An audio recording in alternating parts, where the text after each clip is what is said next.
stay consistent, I stay persistent, pushing through the resistance. I stay consistent, I stay persistent, pushing through the resistance. I stay consistent, I stay persistent, pushing through the resistance. I stay consistent, I stay persistent, pushing through the resistance. Harder, accurate vision, black I'm just living, psychologically driven, new decisions, new beginnings. I stay consistent, I stay persistent, pushing through the resistance. Standing on success.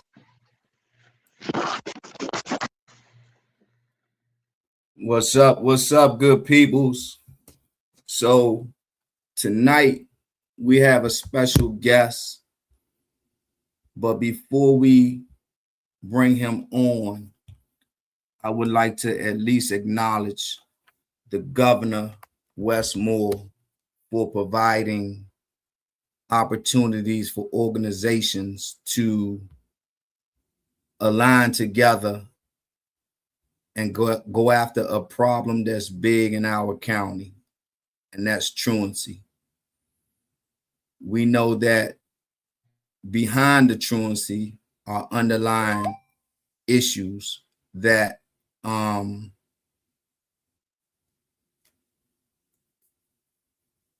that need attention. So it's not just about them not going to school or not doing what they necessarily need throughout the day. We understand that together as organizations, with the opportunity that's being provided by the state of Maryland, we can definitely resolve some of these issues. I turned it off. As an organization. So we're honored to have one of the partners from the Prince George's County Community Police Department come on and speak to this from his professional opinion. We also have a special co-host tonight, Mr. Phil Lee, who will be interacting with Lieutenant Dotsie. So before we even get to them, because it appears that the co-host is still getting himself together, as usual. But Gene and I both know he'll try to blame it on us because that's what he do. Needless to say, Gene, I know you've been busy in the community this week, so why don't you enlighten our audience as to some of the things that you've been putting together?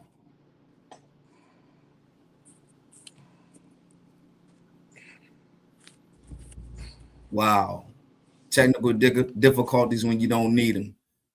Because as soon as Gene was about to talk, he seemed to have disappeared. At any rate, Gene has been moving around the community, making connections and collaborations because we're moving forward with a technology pathway for the youth. And he's kind of been spearheading things from a admin standpoint. Folks, I don't know what's going on with everybody's audio and camera equipment because Gene was just with me, but we'll get it together. I'm gonna keep it going. So folks, we definitely need y'all support. We're kind of at a crossroad, and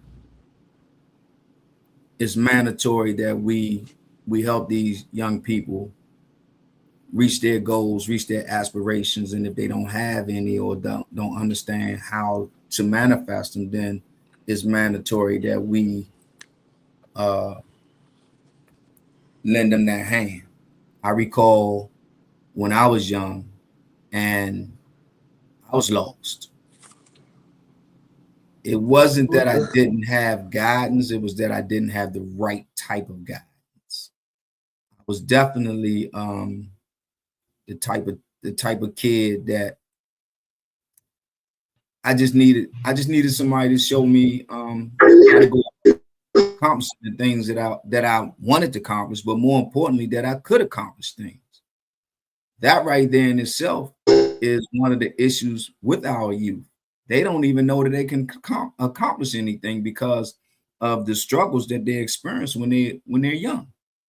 So, Gene, before you have bounced out, I asked you to share with the audience what it is that you've been trying to put together for us, and share some things with us. Gene. Okay, I don't know what's going on with Gene's equipment, but Chief, I'm baffled as to why you coming on blowing out O's and we talking about youth issues. Gene might be having the same issue I had. All of a sudden, I couldn't hear you, so I had to go out and come back in. Maybe you hit a wrong button or something. Sometimes you do that. But Oh no, I can't take that charge, Chief. I can't I take that charge. I heard when you was bad mouthing me. So I want to say to the audience that I am pleased to be able. They brought me up out of the basement where I've been kept at lately. They had me down there counting lines in the concrete. So I was really happy to hear that I was going to be able to come up and sit with the big boys. But I was having some kind of technical difficulty for some reason. Um, I don't know what happened to Gene. As I say, well, I hope we're not experiencing glitches. And I don't know how long or if my mic is going to act up or my audio is going to act up. So if it does, maybe I'll just go out, come back in. Hopefully it'll reset as it did this time.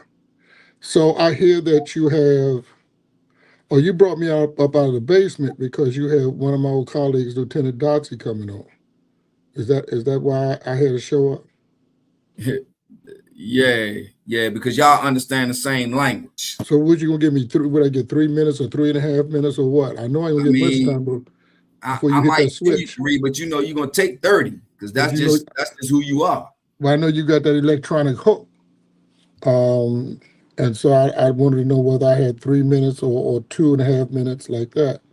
I'm gonna But give you a whole solid 20.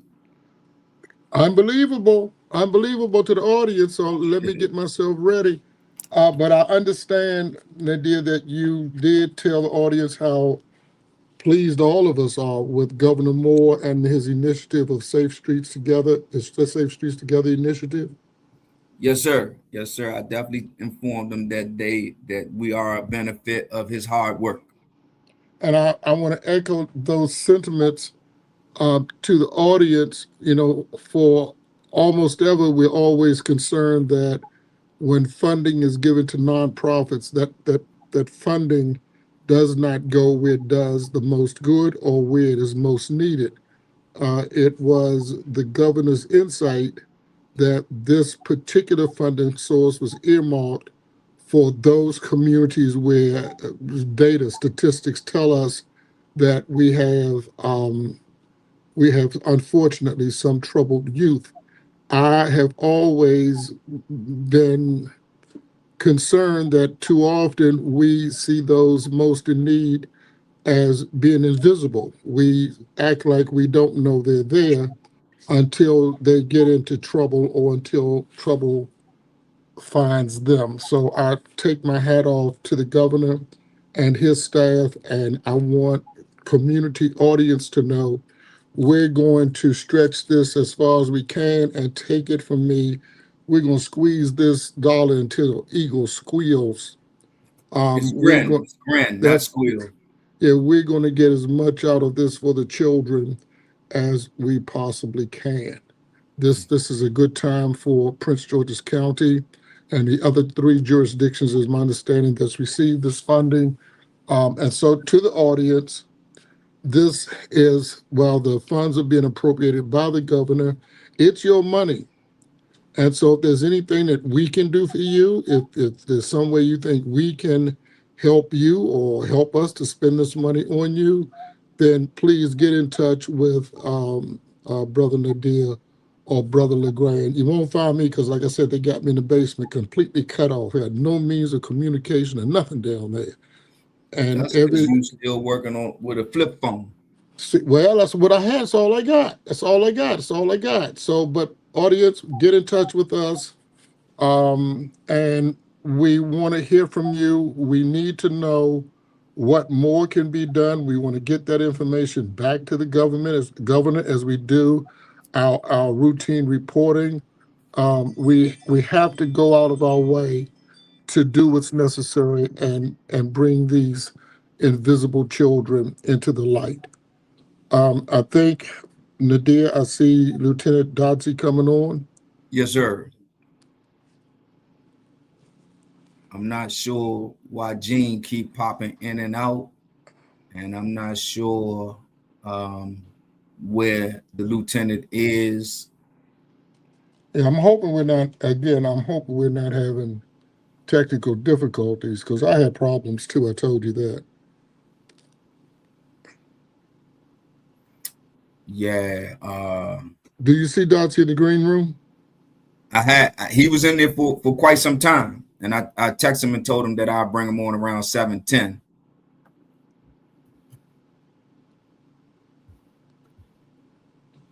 So we obviously we don't want dead air time to the audience. That circle they tell me that means it's buffing, whatever that means nowadays. I'm still trying to find my way and working and learning this technical stuff.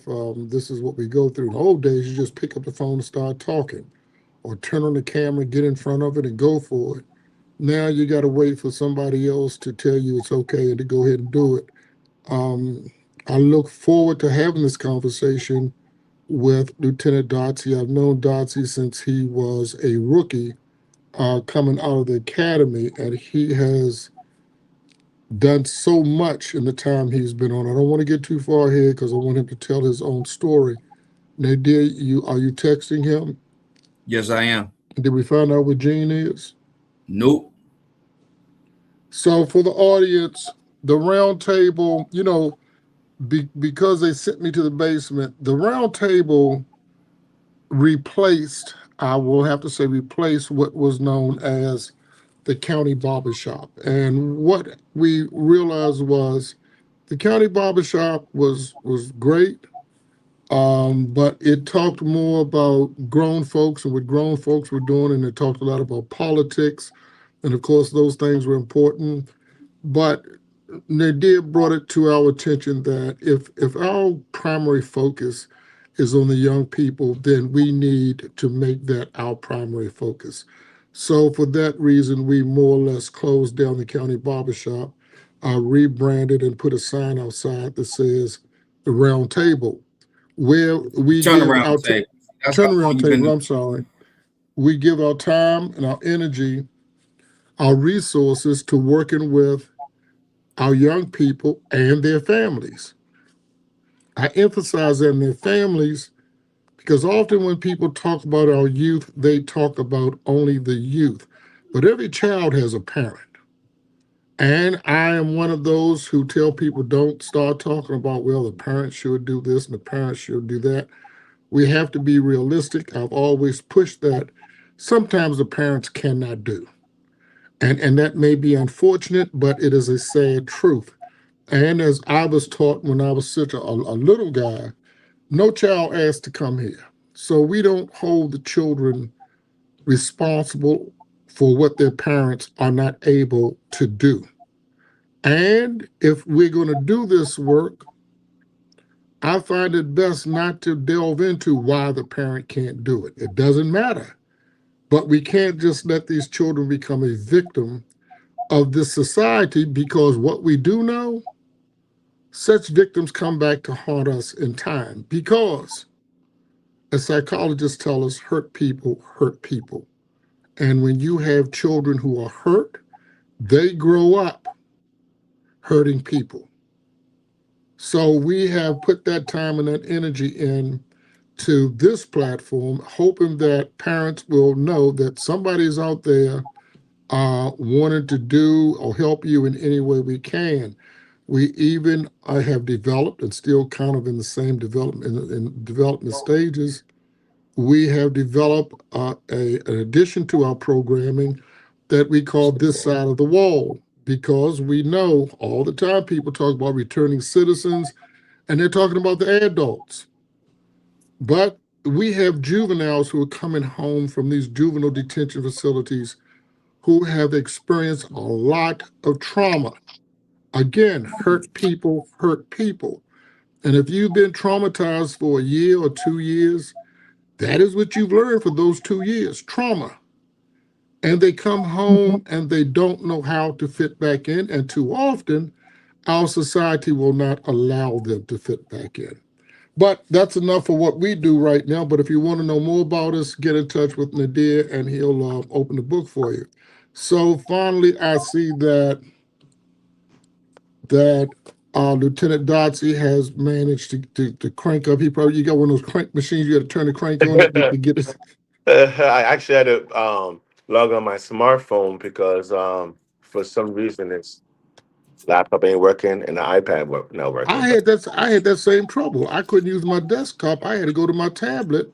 It's something. Nadir, did you pay the whole bill, or you only paid half the bill? You just using one of them computers that Michael Dell and the other dude, I forget his name. They built that first big white one in the garage. That's the one you still using. That's why Well, I you got couldn't one that use it. looks like that down here in the basement. So we don't want to lose a lot of time. okay, For the audience, I do want to welcome to the turnaround table um, Lieutenant Kawhi Dotsey. Dotsey also was a member of our barbershop uh, podcast before they did shut it down. And so, Dotsey, I told them, I don't know how much you heard, that we have known each other since you pretty much came decade. out of the academy. Yeah, Um, yes. and I said to Nadir earlier when he asked me what would I talk about, and I said to him, usually Dotsey can carry his own, but I do, Dotsey, some things. I first want to say to the audience again, so everybody is clear. Dotsey is a lieutenant in the Prince George's County Police Department. And I emphasize that because too often, much too often, there's always a dark cloud when you talk about our police department. So I wanted to make that clear. We're not talking about Fairfax County or some other place. We're talking about our police department. Darcy, how long have you been a police officer in the county for the county police? In May will be 22 years. That's long. How long you know me? 20. God, that's a long time. Don't say it again, man, because man, that just Wow. makes me realize I got that much older. But but Uh, it's but it's let me tell you how organic it is. Ironic because again, born in New York, raised in Jersey. Um, went to HU, the real HU, Hampton University. Graduated. I was in IT for a while, and then changed careers to do law enforcement. To make a change, but I see it in the community. And I was a patrol officer, and I was walking the beat, and I saw this older man, talking to these young men and boys. I'm like, on a Saturday, and I was like, man, let me walk inside and see what this is about. Bill Lee. And touching lives then. And I got involved with a lot of community working with Phil for many years. And I say all that to say it's like consistency is what breeds success. And understanding that our youth is vital in society. People talk about wise officers in law enforcement that are working with youth. It starts when you're young. I've worked with people that are returning citizens, and every single time it comes back to a situation when they were younger, or opportunities that they didn't have, or role models that weren't there, and the wrong role models came and changed the trajectory of their lives. So when you have people that are positive, whether you're wearing a uniform or not, that's creates change. That's what reduces crimes and builds stronger citizens. Darcy, let me ask you this, because a lot of us, the same thing happened. In fact, initially went to school for what was then called computer science. And I did the same thing you did. Let me ask you, was it that little bird on your shoulder who said no to IT and to go to law enforcement? And tell me, and what did your family think about Uh, you So, decide to become a cop? so here's the thing, right? So, give you background. First generation American, mother and father both West African from Ghana. So, education is like that. You're gonna be an engineer, IT, lawyer, doctor, or businessman. That's it. That's all you can do. so, Right. uh, so culturally, like going to IT, my goal was really to go in law enforcement for like 2 years and then go federal and go into like Mm. cybersecurity and then do that for a couple of years and then start my own contracting consulting company from there. But the irony is the day and day working with people and back in the day, in the early 2000s, law enforcement was very different. And I felt like, you know what? We always talk about complaining about change. It's about being the change. I mean, sacrificing some of the things that you might want to do what's um, a greater good. My parents weren't too happy with that, not whatsoever. Um, But but Darcy, I would, if I were to meet your parents, I would tell them what they may not know. You instill this in them, in yourself. They instill this in you some kind of a way because you, I picked up on it from day one. You seem to have, and I don't want to set law enforcement in the background, but and you're a cop. But I think even if you were ice cream man, you seem to have a God-given gift. And I attribute that to your parents and what they instilled in you because you, unlike a whole lot of our cops, Dotsie, you seem to have a God-given gift and understand the need to work with our children. I want to say to the audience, I watch Dotsie do things in this county police department. And I've been running county police department for 25 years now. I've worked inside for 25 years. I know a whole lot of folks who came through there. But Dottie, you were different. I watched you kind of subtly take on things that this county police department just really only did for showmanship. And for example, the PALS program. Darcy, I can't tell you how many I saw pick that program up and drop it in the middle of the road. For the audience, Darcy, you took that PALS program. The PALS is a police athletic league. You took that program, Darcy, to a level where you actually were on the news every other week. I thought you were going Hollywood. I said, we're going to lose him because he's on his way out west. Darcy, how did you, and you know, it's kind of a loaded question, and I know you don't want to cast aspersion on those who came before you. But Darcy, in some kind of a way, tell this audience, our community, how you took a youth program in Prince George's County from the doorsteps of the county police department, who had 20 years ago had a terrible reputation with children. How did you turn that program around and take it to where it is today? to be honest, first of all, it wasn't just You're me. muted. You're muted, Oh, Hudson. hold on, make sure. Let me see. Can you hear me? Yeah, Hello? we can hear you. We can hear Okay, you. yeah. Again, it wasn't No, I just me. can't hear you. Okay, yeah, it might be you. Maybe I'm gonna go out and come back in. But to be honest, it wasn't just me. I mean, it takes a team effort. Really, it was leadership to give us the opportunity to do what we do. Um, Ed Martin, Kurt Schnitzabomber, Jerron Black. You know, you met Jerron Black.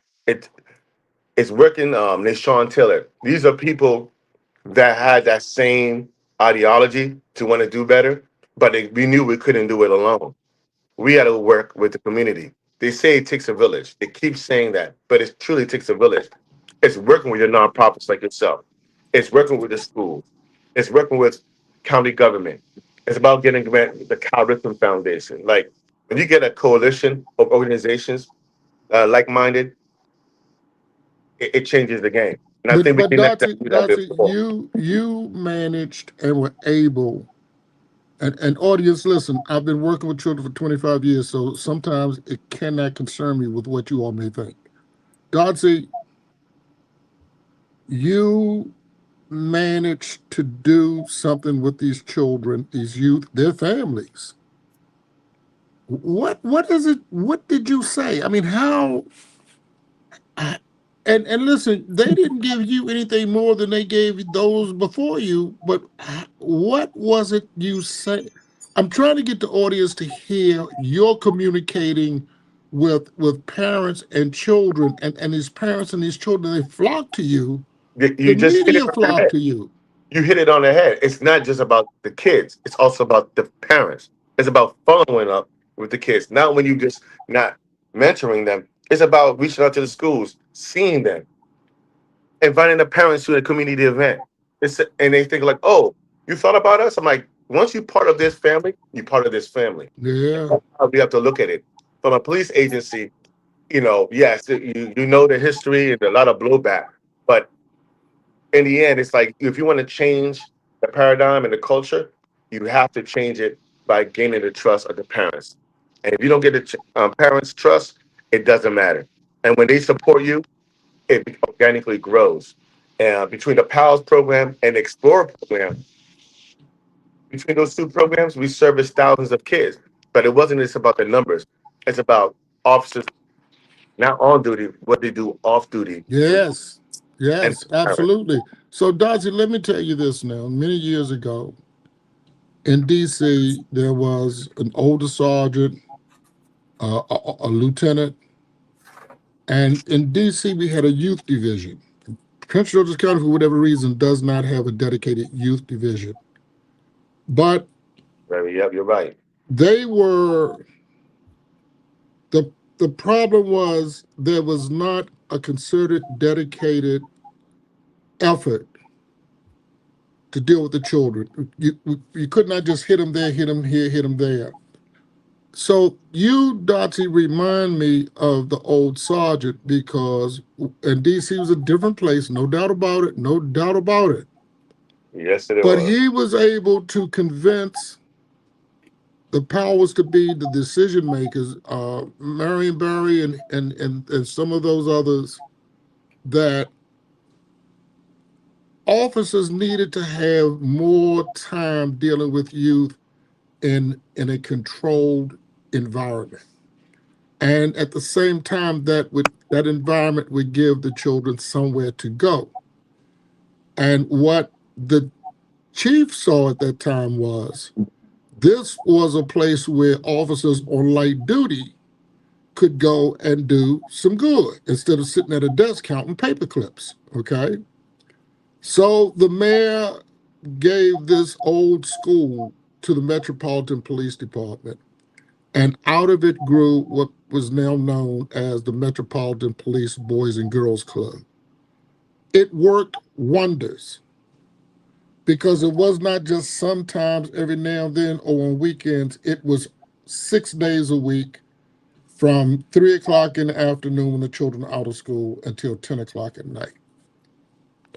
I saw officers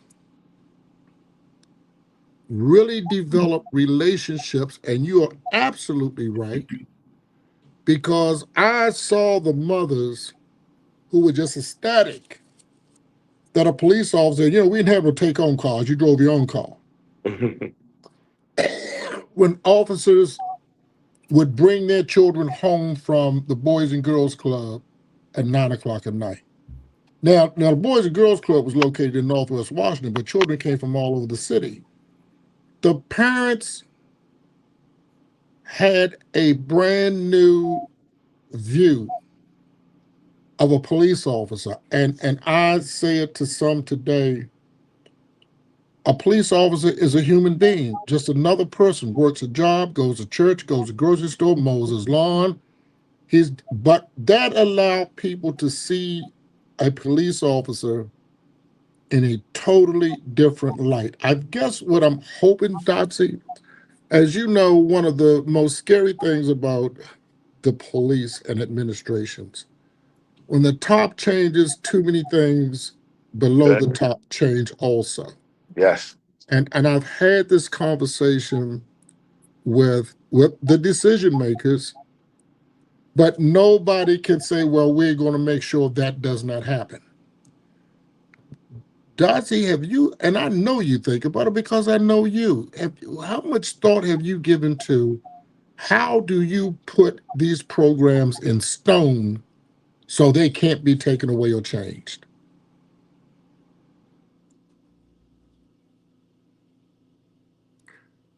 That was the Just best. as you asked him that question, he went out on us.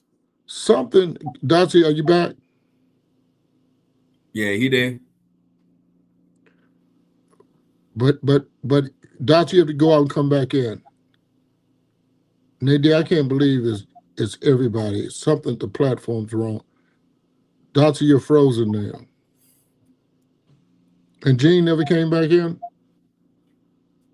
He did, but for whatever reason, he wasn't coming all the way through. So he just said he would sit on the sideline because he didn't want to interfere with what was going on with us. I'm almost afraid that we're gonna have to Well, we're what, 31 minutes into the show. I'm not sure. Darcy's back. Am I back? Yeah, what'd you have to do? he came back in. You were saying that with the change of leadership, and then how do you, and then you went out. And so it's because I think it's a platform. My question, Darcy, is have you given thought to in your career span of taking these things you molded, put in place, of etching them in stone, so even after you moved on up the ladder, that somebody, some administration, some chief won't come along? I know one day you'll be chief, but we don't want to wait until you have to come back. But have you ever thought about, Darcy, how do you more or less get these things to become a part of the county council's budget? So it's funny you say that. I always say it's about the law of succession, trying to ensure that the next generation has the same, I guess, algorithm or template, standard operation procedures from an administration aspect. But it's again, it's always about buying as well. Right now, we're working on a line item budget for some of our programming. Of course, because of the obviously the fiscal challenges, we are hoping that does happen. But with that, we have a lot of partners grant-wise that have been consistent for the last decade to help bolster our programming. But to answer your question overall, it's about each one teach one. The people that you see that are going to be taken over, you bring them in the fold. Because in the end, I was promoted to lieutenant. I left for 2 years. I still stayed in the community, but the sergeant that took over had a roadmap, and he's taken it even farther. I was blessed to come back as a lieutenant, and now we are trying to etch in stone a true standard operating procedure for everything that we do, resources that we have, the grants that we have, our networks and contacts. So regardless of what happens, the next administration, the next leadership will have a true template of everything that we do. So let me ask you this. When I started this nonprofit, I was one who didn't ask anybody for anything. I didn't know anything about asking anybody for anything. When I started this nonprofit, the whole world changed. That's what nonprofit's all about. You got to ask everybody for everything. Okay.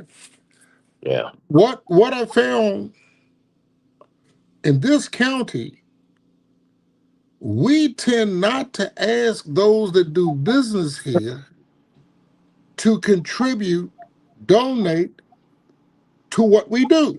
Now, I learned quick not to have that problem. I knocked on some doors, and Darcy, when I knocked on those doors, as you know where our program is located. You know, but it's almost like people here, and then this is the agencies also. Has the department looked at some of these businesses here and have them, because they can make annual contributions. They write it off on taxes. But what one person told me, one of our millionaires told me, Nobody's ever come to him and asked him for a dime. Now, he told me this. He said, they've never come to me and asked me for a dime for any of these youth programs. He said, but every 4 years, they knock on my door asking for campaign money. Okay? Dotsie, do you get help, financial help, or brick and mortar help from those that do business here in Prince George's County? Irony, I'm going to even give one example. Jaspers, Phil Motley, has been supporting our summer programs for well over a decade. And our Special Olympics initiative that we do for our athletes, he's given. Even for domestic violence, for fundraisers that I've done for the department, he's given. But those ones never won recognition. So there are businesses out there that do that. But we are working on some things now. We trying to have established a consistent yearly donation contribution. Yeah, But and like, I'll say to the audience, so let me say to the audience real fast so the audience knows. A lot of time businesses wish to remain anonymous because they don't want everybody coming to knock on their door because they cannot give to everybody, okay? So I want the audience to understand why they choose to stay anonymous. It's not because they want to, it's more or less because they have to. I'm sorry, I interrupted. But it's a small part though. Yeah, That's what you do. Businesses. We have this. I know Maryland is one of the largest nonprofit states. Just recently, there's an earmark that's going on a federal level, and everybody's trying to put in to be able to get money and resources. So in Prince George's County, it is challenging when you have a density of 501c3s trying to do the same thing, and there's only a finite amount of businesses.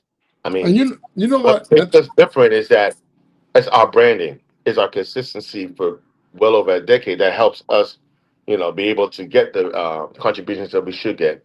But again, like anything else, things cost.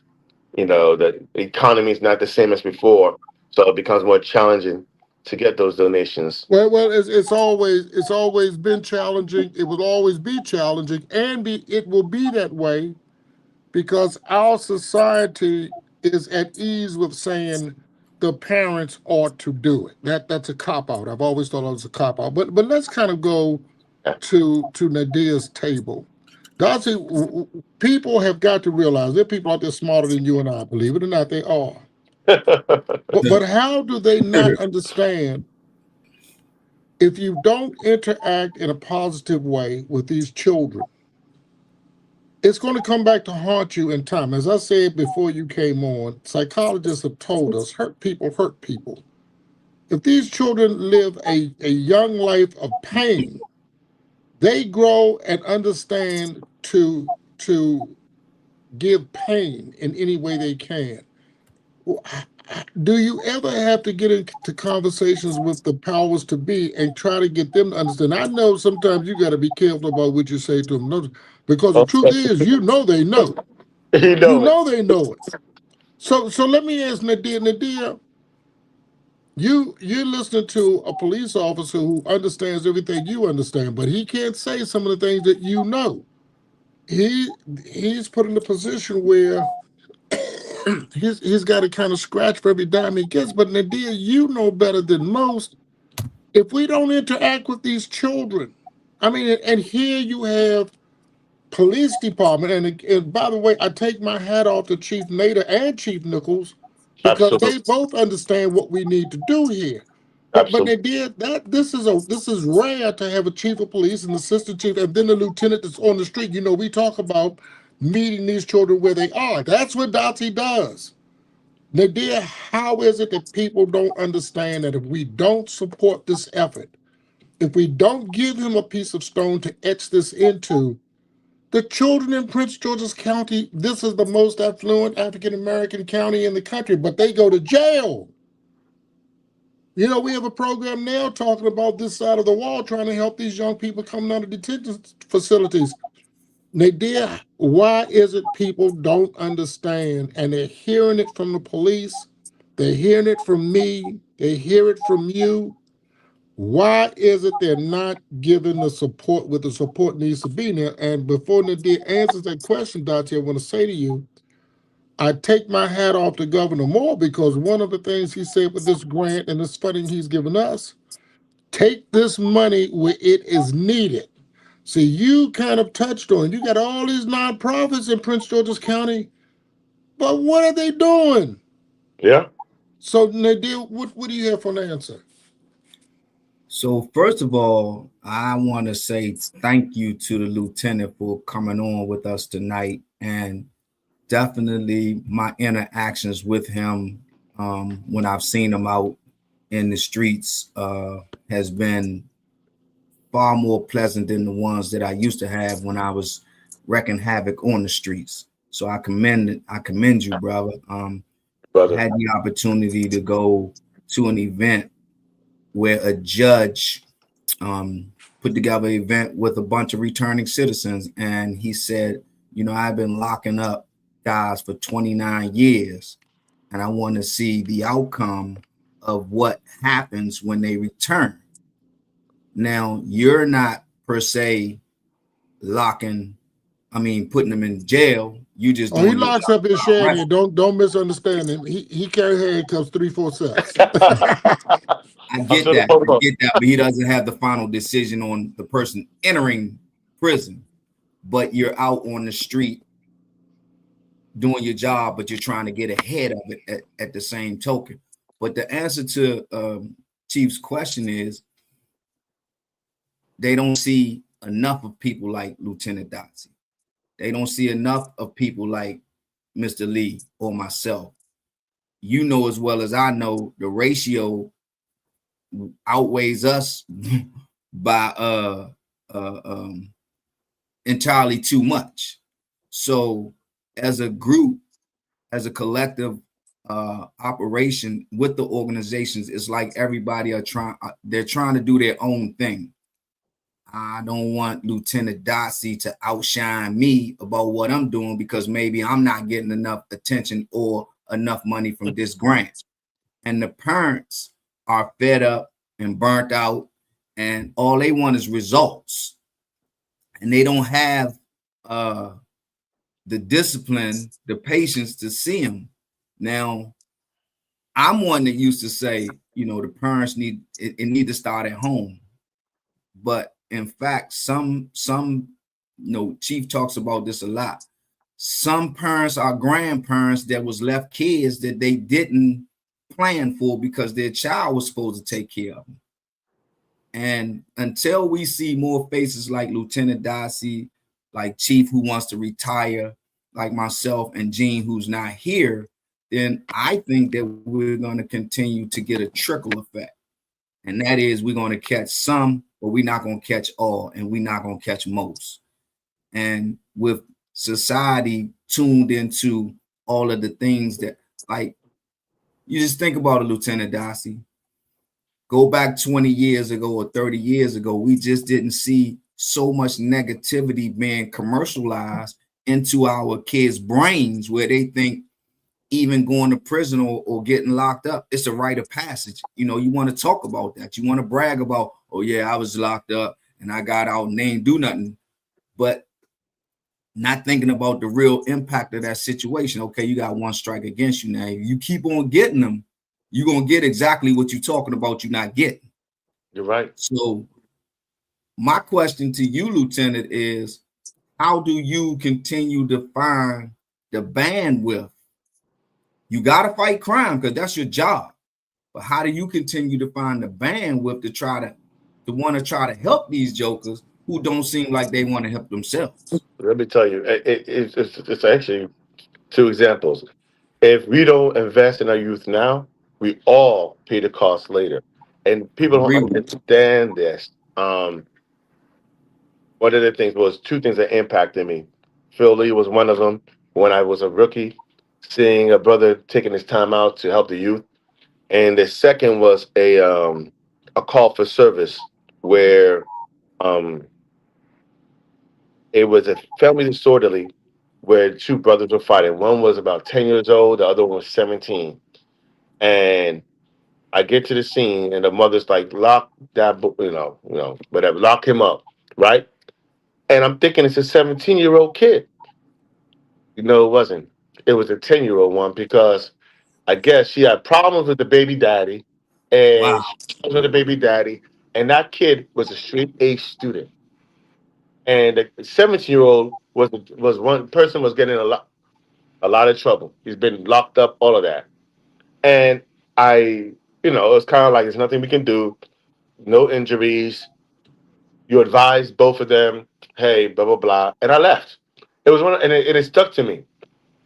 Years later, in Largo Town Center, a place called Radio Shack, there was a robbery, and the description came out, Yeah. catching the guy. The kid looked familiar. It was a 10-year-old. Yeah, that time, Mm. 14, 15. And it always stuck with me because I'm like, he was a good kid. But because there was nobody around to give him positivity, over time, he wanted to emulate his brothers to be loved. Wow. And those are the kind of things that impact me as a human being because it's like, you know what, you get tired. We all have lives. It's not an 8 to 4 kind of job. And the officers, I told you, Kurt Schnitzerbomber, Sean Taylor, Jerome Black, um, Jeffries, Sergeant Jeffries, like all these people, like-minded people, understand that and see that, and they just do the work. So when they do the work, it's kind of like, you know what, they're still in the game. As a leader, I gotta make sure I'm still in the game because in the end, I don't want to see any more black and brown kids killed or in jail. I And work so, with I work with the reentry roundtable. So it's a program where you have different law enforcement, NGOs, states attorneys, where we work with problem solving courts, where we give opportunities to those who've been locked up for decades a second chance. And you know all this. Yeah, I'm And familiar with that. and it's funny because working with that team and looking at these cases to say, will this person have an opportunity to have freedom again? You always read the origin of how they be. And it amazes me because we see the problem. We know what it starts. We know how to stop crime proactively, progressively, preemptively, but we don't put money into resources early on. We because Dodgy, because And we do it after the fact when they get locked up, and then you're going to give them resources. That doesn't. it's because, as I said, American society is too comfortable with pointing the fingers and blaming the parents that the same society did not afford those parents the opportunities that they needed. But I need the audience to hear, you heard the lieutenant rattle off a list of like-minded officers.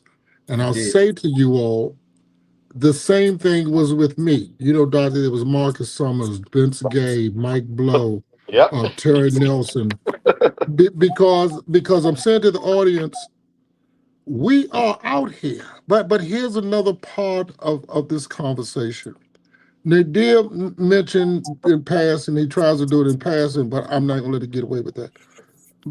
My time, I too I'm ready to do this thing called retirement. I'll tell you all Oh just a man, quick I don't story. believe that. You Well, no. I'll tell you a quick It's story. no retirement in this space, But Chief. listen, I'll tell you a quick story. One of my best friends, Doctor, you may remember Marcus Summers. Oh yes. Marcus retired. Marcus and I were friends for 25 years. In fact, Doctor, we had the best explorer group in the county as advisors. When our new county executive wanted to bring Marcus back, and Marcus wanted to come back, but the lady he had been married to for more than 30 years said to him, enough is enough. And so you have to hope, as Dottie said, you have to hope that you have done something to bring somebody along to take your place. I need that, for Nadir, and Nadir ain't but 2 years younger than I am, but at least he's younger. That's a lie. Ain't gonna Dotsie, let you get away with that. Dotsie, for you, Dotsie, I look at you as in the footsteps of Marcus Summers, of Vince Gray, Oh of wow. Mike Blow, because you saw what we were doing when you were a rookie, and you took more of that to heart than you did answering calls. You may not have realized it, but it was always on your mind. And I believe that every call you answered, it was on your mind. And when you got the opportunity, you broke out and took advantage of it. For our audience, nothing is easy about this work that needs to be done and must be done. What you've heard more than once, if we don't do something today to save our children, those children will come back to hurt you because they believe you allowed them to be hurt. That is a truth. That is a truth. It may be a hard truth, but it is. Dottie, I remember that case you're talking about. Yeah. And it was a subtle sadness because everybody believed it should not have happened. Shouldn't have. It just simply should not have happened. Dottie, everybody call it, the DHS wanted me to go on where there was a 14-year-old who lived with his grandmother, was all aces in school. He was doing great. And then his mother, who'd been locked up 10 years, got out. And she had to have an address for parole, so she moved in with her mother, the boy's grandmother. Well, Dottie was kind of the same thing. When we got there, it's a 14-year-old who wants to fight this 26, 27-year-old woman. Mhm. But what she had done was brought the institutionalization back home with her. He couldn't live with that. They had to share a room. When you look at his side of the room, you saw posters of the space shuttle and astronauts, and her side of the room looked just like a prison cell. She made him understand, you don't come over here on this side. That was his room for 14 years. Somebody should have been there to understand. And this is the program we're working on this side of the wall. Dottie, somebody's got to help these children whose brothers and sisters are coming home from these juvenile facilities, because we know the things that they experience in these juvenile facilities are frightening at best. Oh yeah. A 12, 13, 14-year-old who's been locked up for a year will not come back home the same child he was before he left. No. If he's got younger siblings, what's going to happen to them? This is the work for the audience to understand. This is not a once a week, 2 hour. This is not it. I do want to say this also. We partner. Lieutenant Dotsey's on here. Yes, he's a friend, he's a colleague, but he's on here because he chose to let his chief know that he wanted to work with us. See, we always talked about community policing. It's more than just a phrase. Community must learn to work with the police. In truth, good police want the community to work with them because it makes their work easier. It makes life easier. There's more understanding when community is a part of the equation. So for the audience, this is what the governor has asked us to do. And again, I don't say this lightly. I take my hat off to Chief George Nader and his assistant George Nichols, because I've known chiefs to buck the system. I've known chiefs to say, no, we don't have the staff and we can't afford the manpower, we can't spare the manpower, anything they could come up with to say no. So for the people who are listening, not only do you stop and have a conversation with Lieutenant Dotsey, but if you should see his boss, Chief Nader, thank him for allowing his people to work with our people to bring about a change and make a difference. Together we can make a difference. But it does start at the top. Indeed, it starts at the top. And this is a prime example of the benefits when the top understands the problems at the bottom and they don't turn their head the other way. Dottie, I am going to retire. You and Nadir, y'all say whatever the hell y'all want to say, but like my colleagues who came along with me, you know, we're always around. Because sometimes you're going to need somebody to have a conversation with. You will get tired. I'm telling you right now, you'll get tired. Jazzy, I don't think he's going to get out the way. Well, I told you the story about Marcus Summers because my wife has told me enough is enough. Okay, well, I can respect that then. You know, the days, you know, and y'all ain't got that. You just wait when you can't go to the grocery store in your neighborhood. I've gone to the grocery store with my wife. She has done all the shopping and checked out, and I'm still standing in the same place talking to a person. Yeah, I believe that. I mean, that's what you like doing. You like talking. No, but you don't. Now when we go to the grocery store, we got to go somewhere else. I ain't gonna even mention where I am because people might try to. Understand what I'm saying to you. Yes, and Nadia, I do enjoy talking to people, but I also enjoy shopping with my wife uninterrupted. Well, I don't have a wife no more, so that's your fault because you talk too much to the wrong people. That's why you got one. I commend you on that. Game. We got healthy beer game. That's what it was. But what I'm gonna say is, Lieutenant Darcy, you know, we winding down, and I appreciate you once again for taking time out to give us this impactful conversation.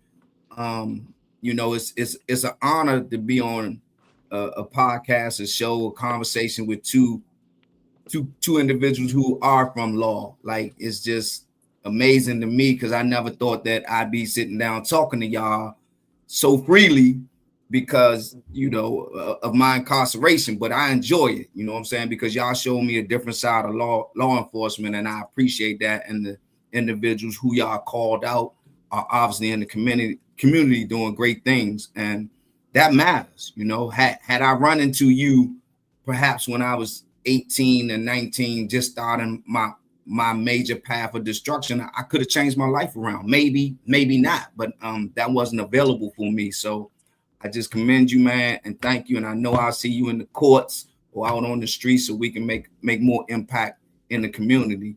If there's anything you want to leave us with, please, yes, sir, it's your time. I will.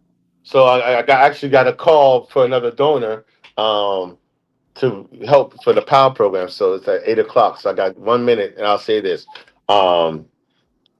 we all we got. Really, it's as simple as that. It's about humanizing policing. It's about the police is a community, and the community is a police. I want your followers to know is that we are human. We care. We care about all people. It doesn't matter race, creed. We here for you, and we want to work with you. And you know, even for returning citizens, and people say, "Well, why isn't law enforcement working with returning citizens?" In the end, it's subject matter experts. Sometimes you need the people who've gone through stuff to be the voice to the youth, right, in partnership with a field lead and a police officer. It gives more credibility that we all here for one mission, to uplift the lives of our families and our youth. So that's really what it comes down to. I want the audience to know I taught it well. Did you hear those things? See, that comes from good teaching. Yeah, let me tell you, we've been talking for decades. You always want to take the credit. Amen. Thank you again, Lieutenant. And please come back on. Please come back on and join us and give us more information that we can use that's insightful for our community. We appreciate you. We'll see you on the streets. You too, all right.